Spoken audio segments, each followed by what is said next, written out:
Macam mana jaga vokal Aziva sebelum performance semalam tekak Aziva kering sangat. Semalam banyak benda berlaku di behind the stage. Banyak sangat benda berlaku. Dan Aziva sebelum perform tu, Aziva masuk angin. Lepas tu rambut Aziva tu, korang kalau korang nampak orang ikat rambut ke apa ke kan, orang kesian lah kat diorang. Sebab ikat rambut tu dia tarik semua ni tu, tak sakit dia macam mana. Sakit dia macam kena abuse orang tarik rambut tu. Oh, tapi dia constantly kena tarik. Ini pilih saya Tia.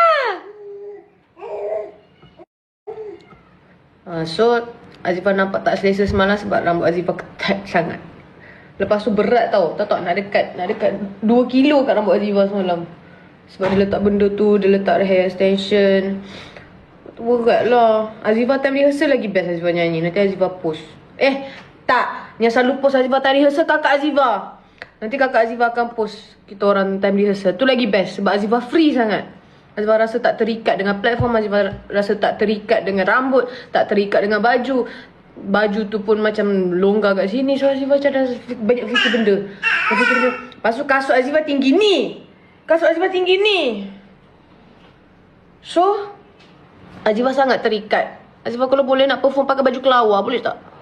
Kalau macam tu baru best.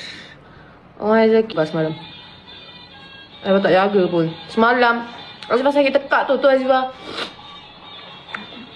rasa sebab dah 2 minggu Aziva duk strain tekak nyanyi high note tu. So itulah dia. Barefoot je lah lepas ni. Itulah. Saya memang nak barefoot. Awak ingat saya diberi ke untuk barefoot? Apa? Saya apa-apa yang berlaku atas stage tu adalah kehendak manager. So apa-apa pun saya tak boleh nak cakap no. Saya tak boleh nak barefoot. Saya tak boleh nak pakai kasut rendah je. Tak boleh ikut cakap dia. Saya terpaksa ikut lah. Saya terikat kat situ. Saya tak boleh buat apa.